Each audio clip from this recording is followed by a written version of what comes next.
ओम जय जय जय नमोस्तु नमोस्तु नमोस्तु नमो ओरियंताणं नमो सिद्धाणं नमो आयर्याणं नमो वैझायणं नमो लोये सवसावणं मंगलम भगवान वीरो मंगलम गौतमो गणी मंगलम कुंदकुंदाद्यो जयंधर्मोस्तु मंगलम सर्वमंगल मांगल्यम सर्वकल्याणकारिकं प्रधानं सर्वधर्माणां जैनं जयतु शासनं जैनं जयतु शासनं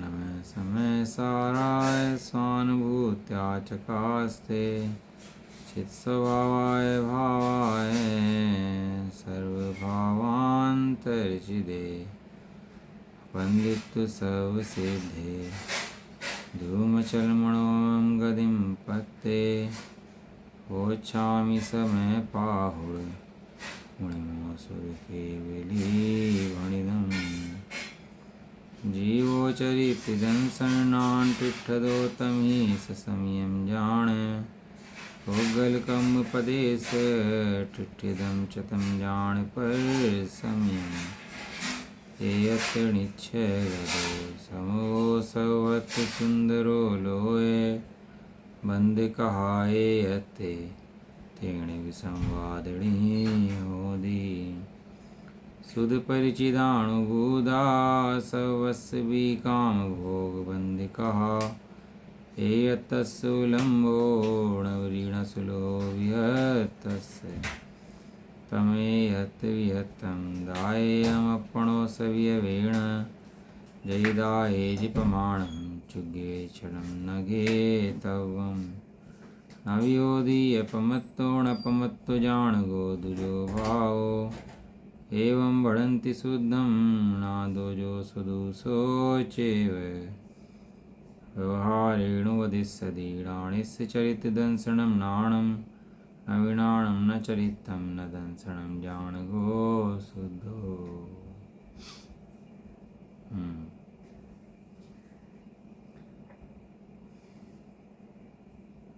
शीर्ष में साजी ग्रंथ कर्ताकर्म अधिकार गाथा नंबर 142।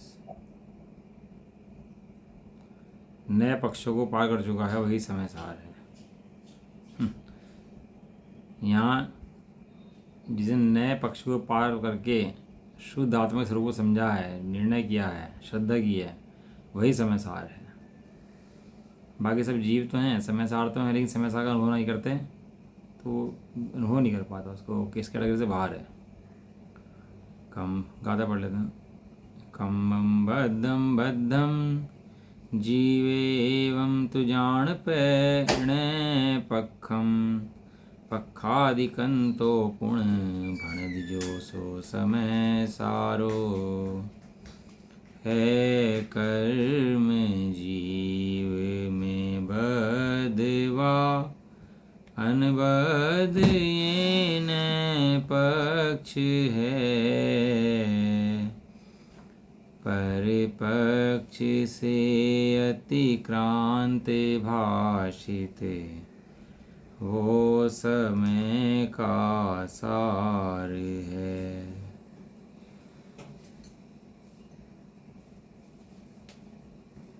गाथा हो गई थी, गाथा का अर्थ हो गया था, टीका हो गई थी। अब इसमें चल रहा था अपना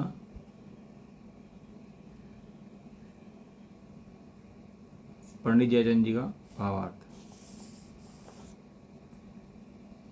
जो क्या कहते हैं।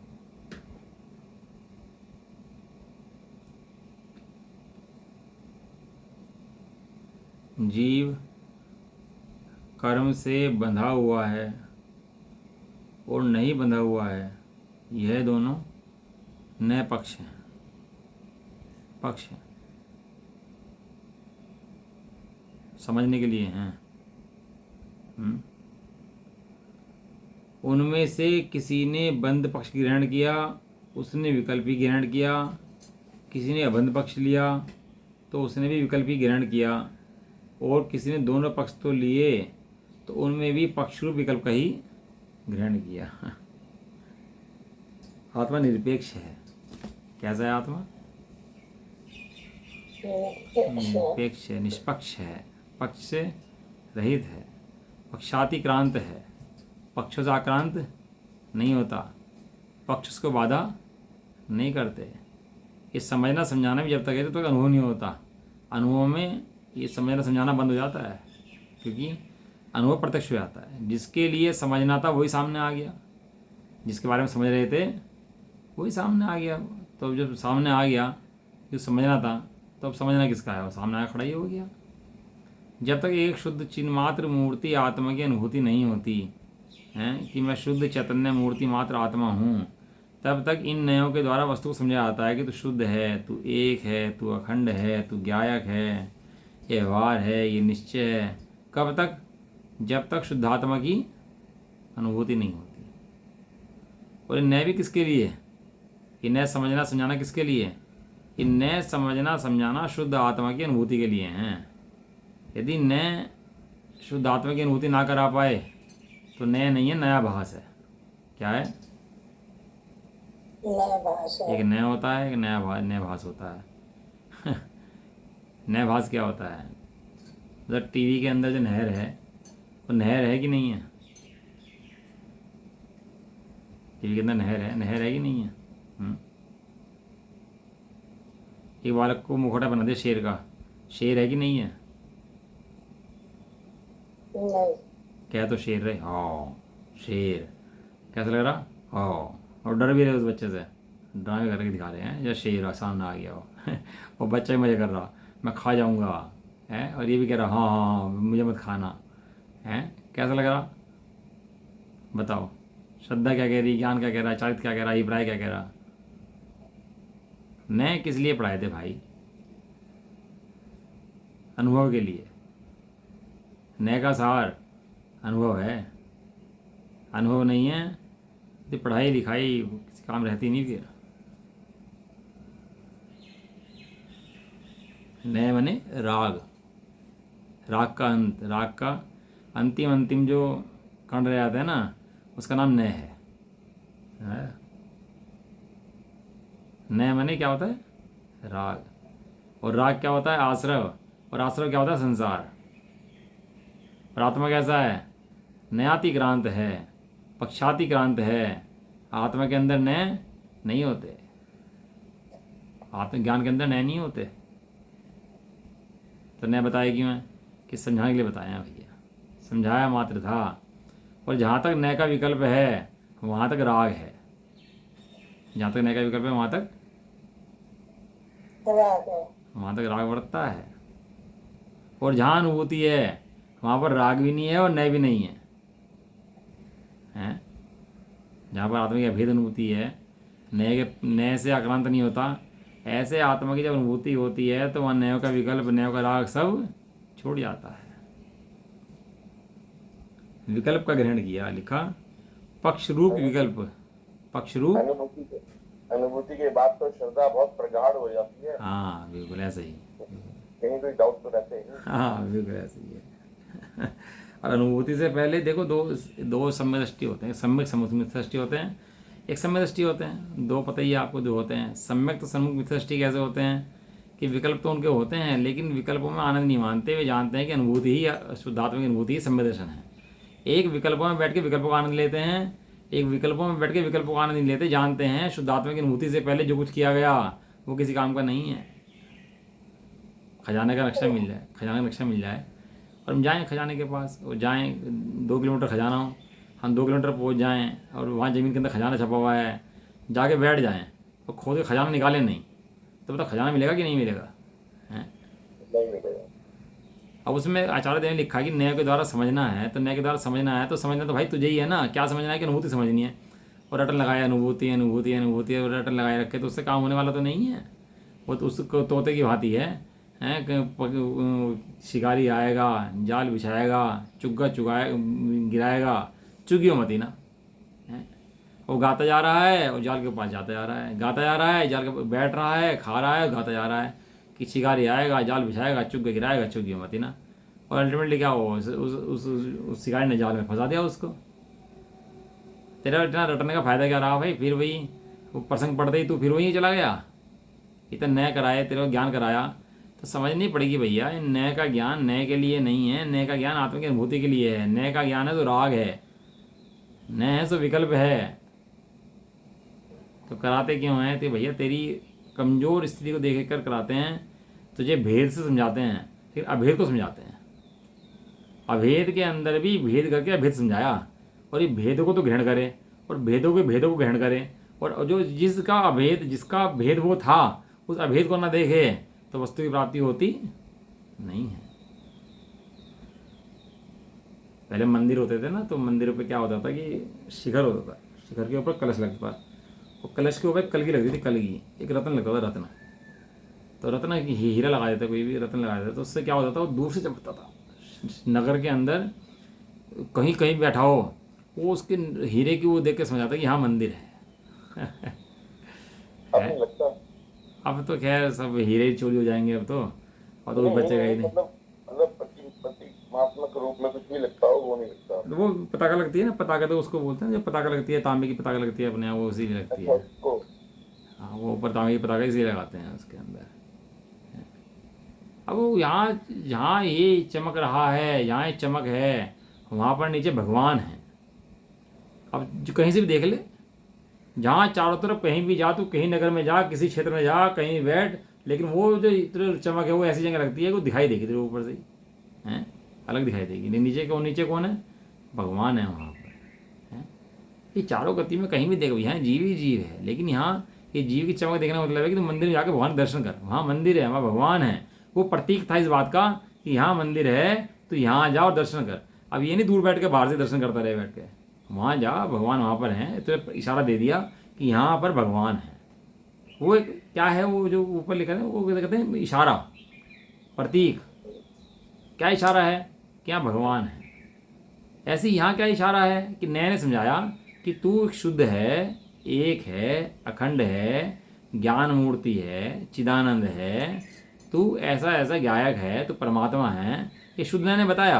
अब ये शब्द तो रट ले, शब्द अच्छे से रट ले, उसको मजा भी बहुत आता है शब्दों के अंदर। जब आदत पड़ जाती है ना शब्दों को सुनने की, तो जैसे 10-20 साल सुनते सुनते हो जाए, 2-4-5 साल, तो इन शब्दों में बहुत आनंद आने लगता है। आहा मैं शुद्ध हूँ, आहा मैं अखंड हूँ, आहा बहुत आनंद आता है शब्दों में। इसका मन कसाया पड़ती है ना, तो बहुत अच्छा लगता है धर्म हो रहा है मेरा। जैसे हमारे यहाँ मोक्ष में भी बहुत लोग होते हैं, सुनते हैं, तो जैसे पकड़ चलता है ना इनका, समय सारी जी आदि का चलता है, तो बहुत मज़ा आता है कि हाँ मैं शुद्ध हूँ, अखंड हूँ, ऐसा हूँ। लेकिन वो नए से पक्ष से आक्रांत, विकल्प से रहित आत्मा की अनुभूति कैसी होती है, वो समझ नहीं होता। पंडित श्री सुमत प्रकाश जी गुरु जी ने समझाई हमारे को वास्ते। वो निर्विकल्प अभेद अनुभूति कैसे होती है, कषायों से रहित अनुभूति कैसे होती है। अभी तो राग को मंद करके धर्म समझता है कि राग मंद बढ़ गया, कषाय मंद बढ़ गई, तो ऐसा लगता है मैं धर्मात्मा हूँ। लेकिन जब तक अखंड अभेद चैतन्य मूर्ति आत्मा के ऊपर जाकर ना बैठे, अपने अनंत प्रदेशों को ना देखे, अपने अनंत मूर्ति आत्मा का अनुभव ना करे, तब तक धर्म का प्रारंभ नहीं होता। विकल्पों में तो मंद रूप रह सकता है, विकल्पों में तो मंद रूप रहने कोई मना ही नहीं है। लेकिन मंद कषाय होती भी है, धर्मात्माओं की भी होती है, लेकिन मंद कषाय में धर्म होता हो ऐसा नहीं होता। यार तो जितने भी मठ चल रहे हैं, जितने भी सब गुरु बने हैं, सब हैं, सब कहाँ हैं, सबका गड्ढा कहाँ मर जाता है, वो मंद कषाय में मर जाता है जाकर के। सब कहाँ मिल जाते हैं, सब मंद कषाय में चले जाते हैं।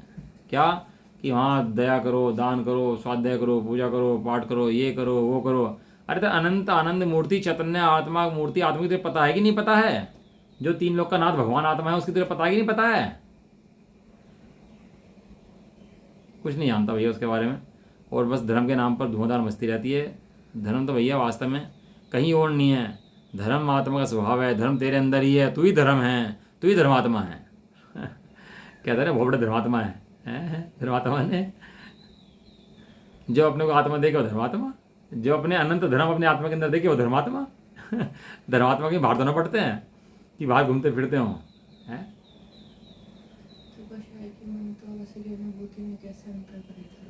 हाँ बढ़िया प्रश्न।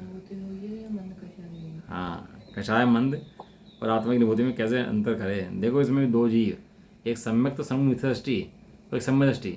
सम्यक दृष्टि को साक्षात अनुभव हो जाता है, उसके बाद क्या करें, वो तो क्या अनेक सम्यक तो सम्मित दृष्टि जीव जो है, जो कषाय की मंदता है, वो जानता है कषाय की मंदता का और आत्मा के अनुभव का डिफरेंस कहाँ पर है। अनंत चैतन्य मूर्ति आत्मा के आनंद की विधि क्या है वो जानता है, वो भगवान के पास जाता है। ये तो सीखने जाता है कि मंद कषाय में धर्म नहीं है, भगवान आत्मा की अनुभूति में धर्म है। जो आप कर रहे हो वो अनुभूति मुझे चाहिए, ये मंद कषाय का परिणाम भी मुझे नहीं चाहिए, आपकी भक्ति का परिणाम भी मुझे नहीं चाहिए। जो आपकी भक्ति का परिणाम है वही मंद कषाय का परिणाम है। क्यों? दूसरी भक्ति है ना, भगवान तो पर है ना, तो पर की भक्ति है। तो पर की भक्ति में अपना आनंद नहीं आता, अपने स्वयं की भक्ति से अपना आनंद आता है।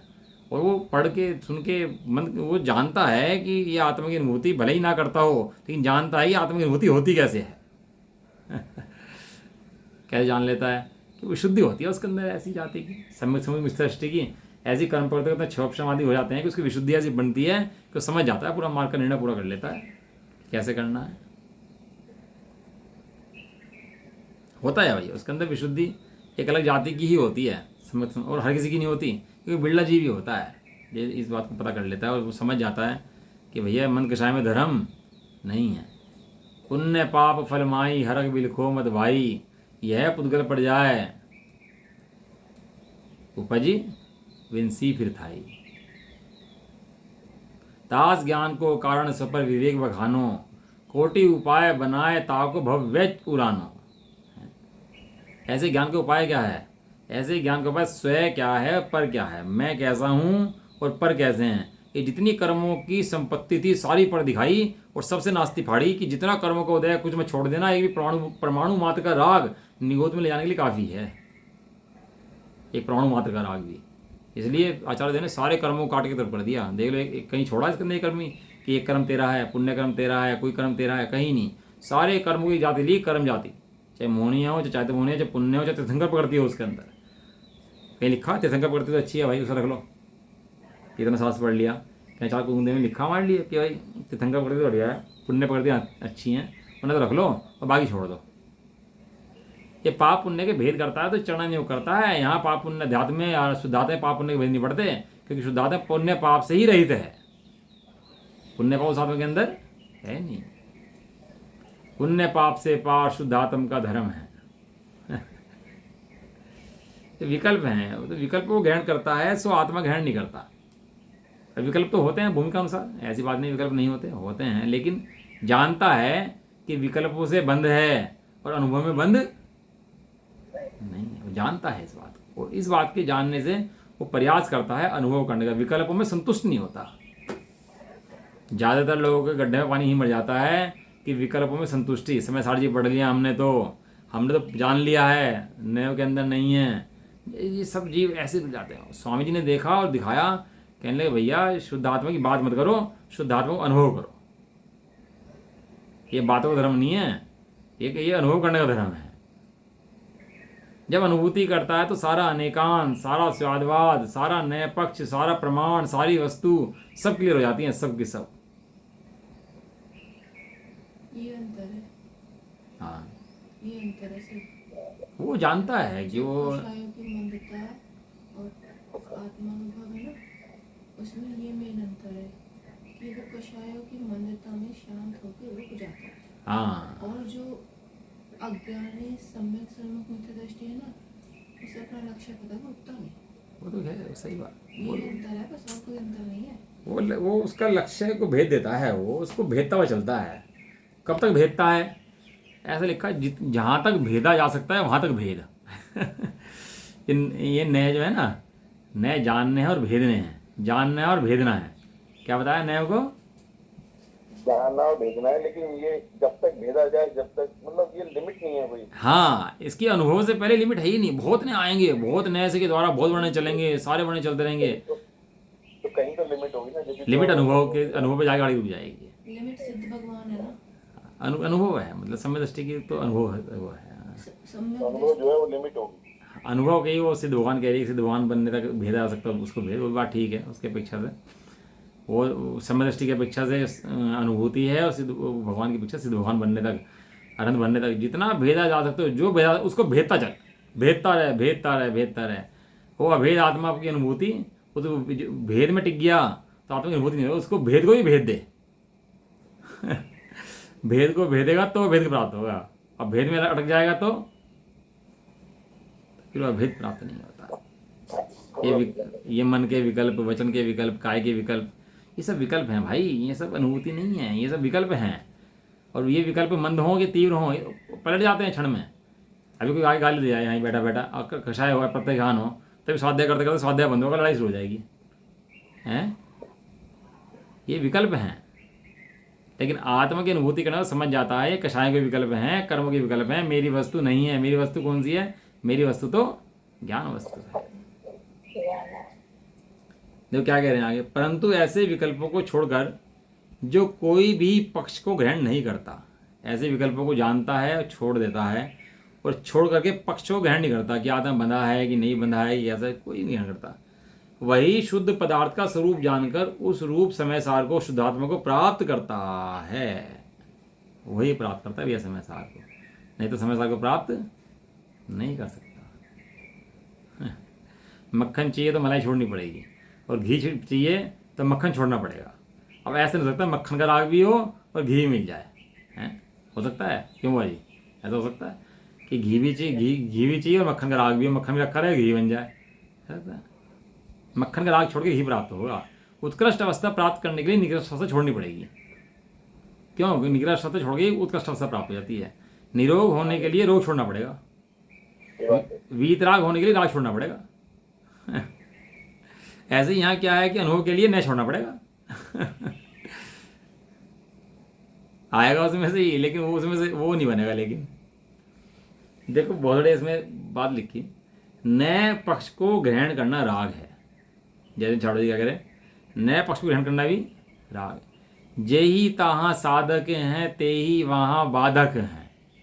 जो साधक कहलाते हैं ना, आगे बढ़ते रहो वही बाधक बनते रहते हैं, और छोड़ने पड़ते हैं वहीं, और फिर बढ़ना हो तो भैया छोड़ने पड़ते हैं। एक समय तो ऐसा आता है, बच्चा पढ़ने जाता है ना, तो कहता है, माँ बाप कहते हैं भैया, माँ बाप को उसका राग, उसको माँ बाप का राग, लेकिन क्या कहते हैं, बेटा तरक्की के लिए तो जाना पड़ेगा। और वो भी अपने राग को दबाता है, और वो भी राग को दबाता है, वो चला जाता है काहे के लिए? आगे बढ़ने के लिए। तो भगवान की भक्ति का राग बहुत है, भगवान के प्रति बहुत वो है, लेकिन क्या है, अपनी अनुभूति करनी हो तो उस राग का भी त्याग करना पड़ता है और अनुभूति में प्रवेश करना पड़ता है। कह रहे नए पक्ष को ग्रहण करना राग है, इसलिए समस्त नए पक्षों को छोड़ने से वीतराग समय सार हो जाता है। अब नए को भी बहुत देर तक रख ले तो नए भी नए पक्ष बन जाए, नए भी नए पक्ष बन जाए, नया आभास बन जाए। तो इसलिए जब तक नए रखने हो तब तक रखना, ज़्यादा दिन नए को संभाल के मत रखना। ज़्यादा दिन नए को भी संभाल के रखना चाहिए। एक मियाद होती है ना आटे वाटे की, तो कह लें मियाद में मिटा देना इसको, यदि मियाद निकल गई तो फिर खाने योग्य नहीं बचेगा, हैं? पतला पूरा भाव नए पक्ष में लज के निकाल दे, तो ये नए जो समझाए अनुभव के लिए समझाए, तो फटाफट अनुभव का काम कर अपने भाई, शुद्धात्मा की अनुभूति का। निज आत्मतेन्द्रिय रस पी कर तुम तृप्त हुए त्रिभुवन स्वामी, निज में ही सम्यक तृप्ति की विधि तुमसे सीखी जगनामी। हे भगवान, आप आत्मा के अनुभव में रस में तृप्त हो गए, और जैसे आप तृप्त हुए आपसे ही विधि सीखकर मैं भी उस आत्मा के अनुभव में तृप्त होता हूँ। ये जो एक क्षण की तृप्ति अनुभव आज जीव को है, वो अनुभव इसको मोक्ष ले जाता है। क्षण भर निज रस को पी चेतन, काशायिक भाव विनष्ट किए। हाँ, ये आनंद अमृत, ये सुखामृत, सुख का स्वाद, यही धर्म है। यही कहने के लिए नहीं, अनुभव करने के लिए धर्म है। ये क्या कहते हैं, अब उत्थानी का पढ़ रहे हैं, 23 कलश आएंगे इनके, और 3 कलश तो एक पहले का है, 2 बाद के हैं, और 20 कलश बीच में नए के छोड़ने के लिए है। अब आचार्य देव कहते हैं तू ज़्यादा बात कुछ मत कर, अब तो तुझे हलवा रखा सामने, अब हलवे की चर्चा मत कर, हलवे की चर्चा मत कर, क्या कर, क्या कर, हलवा खा, सामने हलवा रखा है, चर्चा, अब चर्चा करते रहे, इतना महंगा घी आया था, इतना महंगा आटा आया था, ये लगाया था हमने, बदाम लगाया था, तो हलवे का स्वाद आएगा जब तक, तो हलवे की बात करता रहेगा, ग्रहण करना पड़ेगा। अब सारे विकल्प छोड़, अब तो मुंह में रख करके उसका स्वाद ले, कहना हलवा कैसा है, अब उसके अंदर क्या रेट घी था, और कितने का आटा आया था, और कहाँ से लाया था, कितने काजू पड़े, कितने बादाम पड़े, ये सब विकल्प क्या करने हैं, सब विकल्प जब ही अनुभव आ पाएगा। लेकिन अनुभव में विकल्प अगर आ गया तो अनुभव नहीं आ पाएगा। सीधी बात है, यहीं तक जाता है सारा संसार। ये आचार्य देव ने ये एंड चला ना कर्ता कर्म का, तो ये अनुभव दे रहे अब जा, और 3 गाथाएं अनुभव की गाथाएं हैं, कह रही हैं। तो अब यदि ऐसा है तो नए पक्ष के त्याग की भावना को वास्तव में कौन नहीं नचाएगा? ये कह रहे, अब मैं समझ गया आप क्या कह रहे। अब तो नए पक्ष के त्याग की भावना, नए के पक्ष को त्याग करके नए पक्ष के त्याग की भावना कहने का मतलब है अनुभव की भावना। नास्ति से कहो नए पक्ष का त्याग, और अस्थि से कहो तो अनुभव। नए पक्ष के त्याग की भावना को कौन नहीं नचाएगा? मतलब अपनी आत्मा का अनुभव कौन नहीं करेगा? है नचाएगा शब्द याद, नचाएगा नाट्यति, इसे नचाओ भैया इस भावना को। इस कला आ जाती ना तो मस्ती करता है। ऐसे यहाँ कला आ गई भेद विज्ञान की, तब मस्ती करता है। भेद विज्ञान की कला हृदय में समाई, जैसे ही भेद विज्ञान की हृदय में समाई तो नचान लगा उसको। जैसे मोह ने इसको नचा रखा था, अब इसने मोह को नचाना शुरू कर दिया। मोह नचा के रखा था ना इसको, मोह ने दुनिया संसार में अनादिकाल से। अब क्या हुआ है, ये आचार्य देव के ग्रंथ खुला, प्रतिमा समझी, नए के द्वारा समझा, अब नए को भी छोड़ दिया और अनुभव करा, तब मोह इसके निशारों पर नाचता है। पहले पजे बांधते थे ना पैरों में, पहले ढोलक वोलक तो बजती थी और पजे बंधती थी, बाकी म्यूजिक तो था नहीं कोई। हारमोनियम ले लिया, ढोलक ले लिया, वो लिया और नाचता था। उसे जैसे संगीत बजता था वैसे नाचता था। नर्तक जो नर्तकी होती थी वो क्या करती, वो नाचती पैरों में घुंघरू बांध करके। ऐसे ही ये मोह को नचाता है। अब पैरों में घुंघरू इसके बंध रहे थे, अब पैरों में घुंघरू किसके बंध गए, उस मोह के बंध गए। पहले ही नाच रहा था, अब क्या हुआ, अब वो मोह नाच रहा है। नचाएगा उसको, अब तो उसकी विधि प्राप्त होगी ना, क्यों नचाएगा भैया। ऐसा कहकर श्री अमृतचंद्र आचार्य देव नए पक्ष के त्याग की भावना वाले 23 कलश रूप काव्य कहते हैं। इतने ज़्यादा कलश मेरे ख्याल से किसी गाथा के अंदर लिखे होंगे, और आचार्य अमृतचंद्र देव तो बहुत कम। देखो गाथा नंबर चल रही है 142 है ना, 142 हाँ, और कलश आए 68, यानी कि शब्दों 12 और 2 गाथाओं के ऊपर 1 कलश आया है, और अब इकट्ठे 23 कलश हैं। तो उन्हें कितना आनंद इस चीज़ का आया होगा, कितनी मस्ती में छाया हुआ। जैसे मोर होता है ना, तो जैसे मौसम अच्छा हो जाता है तो क्या करता है, वो नाचता है, कितने हर्षपूर्वक नाचता है, हैं? सारा आनंद लेता है उसको, बस नाचता रहता है। एक बार मैंने देखा है, जयपुर में खड़े थे, मोर नाचा बिल्डिंग पे सामने खड़ा हुआ, उसको पता नहीं था कि कोई देख रहा है उसको, क्योंकि उसको पता लगा ना मोर को कोई देख रहा है तो मोर नाचना बंद कर देता है। आचार्य थे ना जंगल में बैठ के लिख दिए, जहाँ कोई नहीं था, जहाँ माइक नहीं थे, मंच नहीं थे, हैं, हमारे जंगल में बैठ के इन ग्रंथों की रचना कर दी, और आज तक काम कर रहे हैं, इनकी गाथा से अनुभव हो रहे हैं, और नाच रहा हूँ अपना, घंटों नाचता रहा हो। ऐसे आचार्य देव को इतनी मस्ती आई इन गाथाओं को पढ़ के, इसलिए बात में हृदय टूटना चाहिए। अगर हमें वो मस्ती नहीं आ रही तो हमारे हृदय में की रूखापन है, हमें बात कहीं समझ में नहीं आ रही। इन बातों को में बहुत आनंद है, यदि कहीं कमी है तो मेरी है। ये तो हलवा परोसे आचार्य देव, अब मुंह में तेरे पान रखा हो और हलवा खाए तो पान का स्वाद आएगा, हलवे का स्वाद आएगा। अब हलवे का स्वाद लेना हो तो क्या करना, पहले पान थूक का कुल्ला करके आ, तो फिर हलवे का स्वाद आएगा।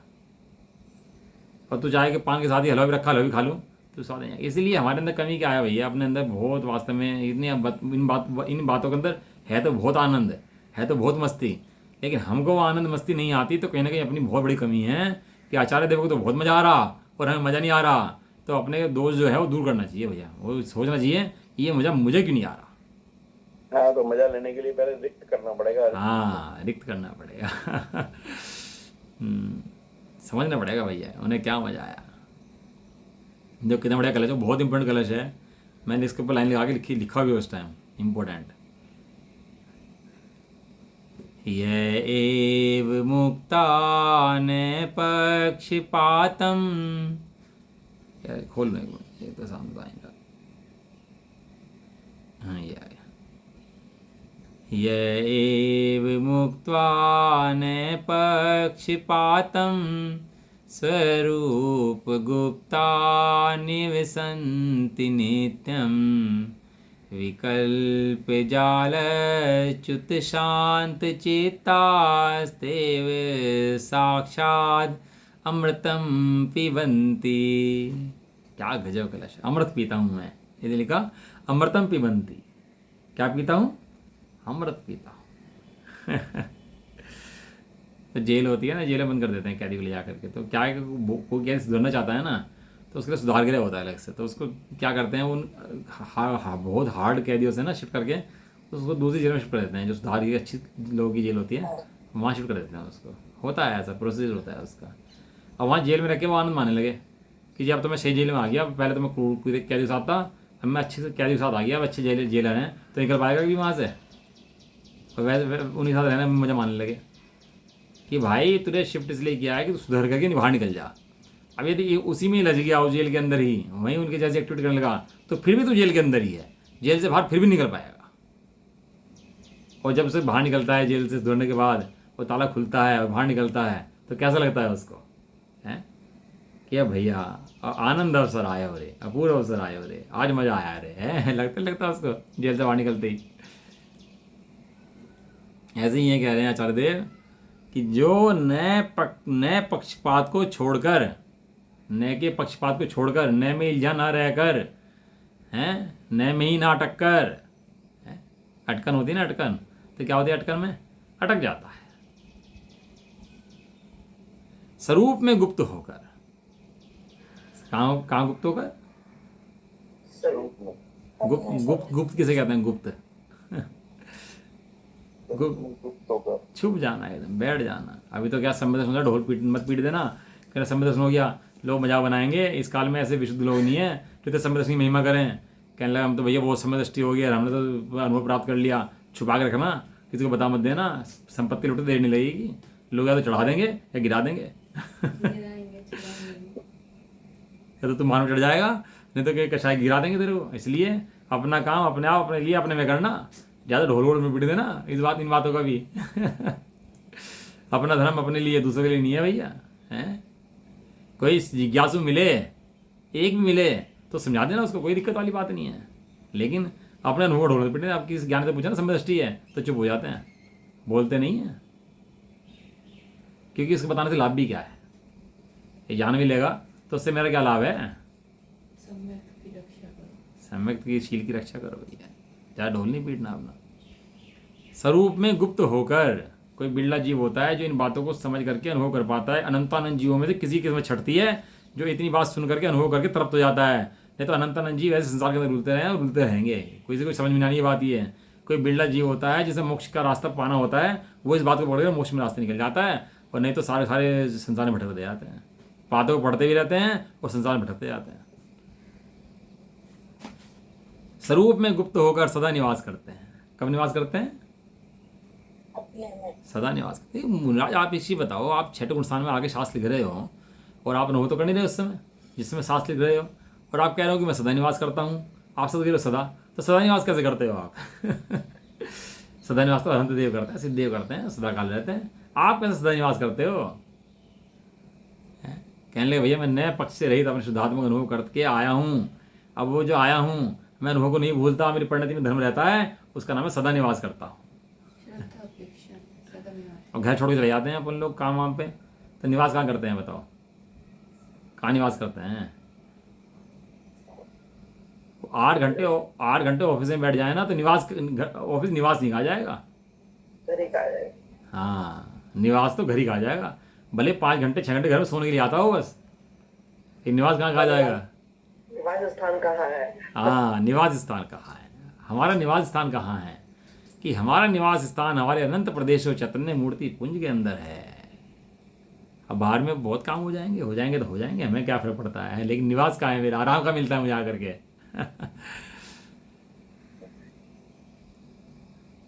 वे क्या करें, पढ़ने का इतना मतलब इतना आनंद है इसके शब्दों के अंदर। वे निवास करते हैं, वे निवास करते तो हम भी निवास करें। तो परमात्मा ने जीव को मार के ये रखा है, सोए खाए पिए, कुछ काम नहीं जीव को इसके अलावा। तो इन बातों के अंदर इतना आनंद है, सुन ले समझ ले तो मस्ती करे, आनंद में उड़े आकाश में, इतना हल्का हो जाए कि बाहर से रही तो इतना हल्का हो जाए कि तो उड़े आकाश में। अरे जब आचार्य देव अनुभव कर सकते हैं, कुंद देव अनुभव कर सकते हैं, आनंद ले सकते हैं, तो मैं क्यों बाहर में बैठा हूँ, मैं भी आनंद ले सकता हूँ, मैं भी ऐसे आनंद लूंगा। कह रहे वे निवास करते हैं, जो निवास करते हैं वे ही जिनका चित्त विकल्प जाल से रहित शांत हो गया है। जब तक विकल्प थे अब विकल्प से खत्म होकर क्या हो गया, विकल्प चित्त उनका शांत हो गया है। ऐसे होते हुए विकल्प शांत हो गए, सदा निवास करते हैं, ऐसा होते हुए क्या करते हैं, साक्षात अमृतम पिबंती, क्या करते हैं, साक्षात अमृत का पान करते हैं। अमृतचंद्राचार्य देव है ना, नाम ही अमृतचंद्र है, तो जब अमृतचंद्र नाम है तो बातें भी अमृत की करते हैं। ये तो वो होते हैं कि देवताओं में और राक्षसों में युद्ध हो गया और उनमें वो अमृत निकला और वो देवों ने अमृत पी लिया तो देव अमर हो गए, ये अमृत है। यहाँ पे भी कर्म और जीव में युद्ध हुआ। हाँ, कर्म और जीव में युद्ध हुआ, जीव ने अमृत पी लिया। ये कितनी बढ़िया बात बताई है। जीव देव ने अमृत। वहाँ जो राक्षस तो देवों में युद्ध हुआ था ना, ऐसे यहाँ कर्म में और जीव में युद्ध छिड़ा है। और ऐसा करते करते वो विकल्पों में जाल में निकलते निकलते क्या हुआ, अमृत निकल आया नीचे से है। और उस जीव ने अमृत का पान करा और क्या हो गया, जीव अमृत हो गया। जीव तो अमृत था ही, अमृत माने अमृत। अमृत संदेशित क्या होता है, अमृत। अमृत। अमृत माने मरता नहीं है, जीव तो अमृत ही था, अजर अमर। लेकिन अपने को मरा हुआ मानता था तो दुखी होता था। अभी से पता लग गया मैं जन्म में मरता नहीं हूं मैं। प्रभु जन्म मरण से पार, आत्म तत्व लखा, जीवन का सहज प्रवाह, अनादि अनंत दिखा। अब पता लग गया ना मरता नहीं हूँ, तो समाधि हो जाएगी। मरते समय भले ही खूब शोर मचे हैं, लेकिन अंदर में क्या पड़ा है कि मेरा मरण नहीं होगा, नहीं हो सकता। तीन काल के कुछ भी बन जाए, लेकिन मेरा मरण हो जाए ऐसा हो सकता नहीं है। क्षेत्र बदलेगा लेकिन मरण हो जाए ऐसा हो सकता नहीं। अपना सगा चला जाएगा तो दुखी भी होगा, खेद ही होगा, लेकिन ऐसा नहीं होगा कि उसका भाव हो गया हो, खत्म हो गया हो। कहीं ना कहीं होगा, सुरक्षित होगा। जहां भी होगा सुरक्षित होगा। क्यों? क्योंकि स्वभाव सुरक्षित है। भावार्थ,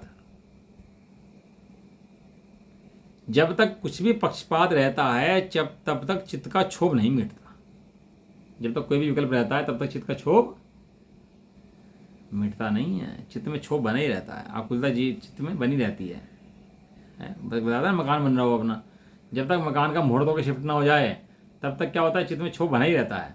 जब शिफ्ट होकर आ जाए, रहने लगे आराम से, तो निर्विकल्प निर्भर हो जाता है। जब नयों का सब पक्षपात दूर हो जाता है, जब नयों को भी छोड़ देता है, पक्षपात को छोड़ देता है, तब वीत राग दशा होकर स्वरूप की श्रद्धा निर्विकल्प होती है। बड़े शांत चीज से आचार्य समझाते हैं कि भैया तू नए के विकल्प भी छोड़ दे। नए समझाने के लिए थे, नए सुलझाने के लिए थे, उलझाने के लिए नहीं थे। क्या कहा? नए सुलझाने के लिए थे, उलझाने के लिए नहीं। अब तो नए में उलझ गया। तो जो नए में उलझ गया तो सुलझाए कैसे भाई?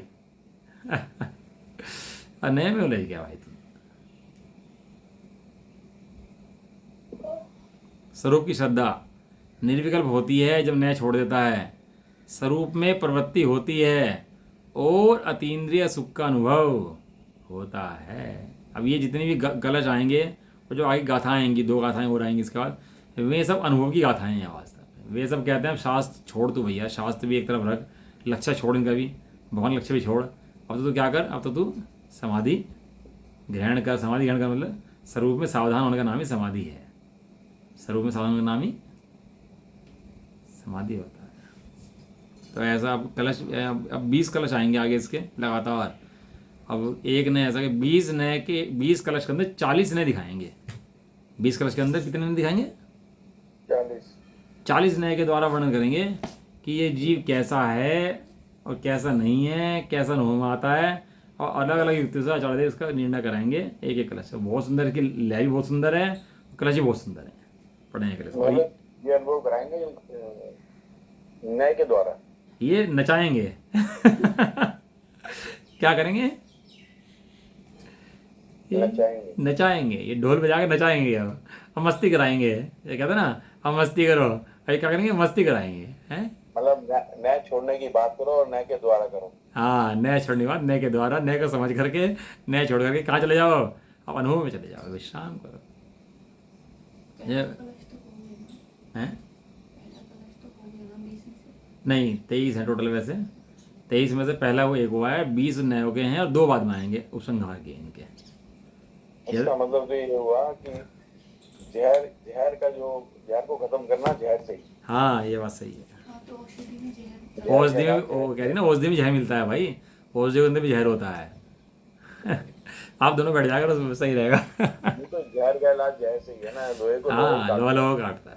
लेकिन ये वैद्य को पता है ना एक कितना वैद्य जानता है, लेकिन कौन सा जहर कब कितना देना है हर कोई ज्ञान नहीं जानता।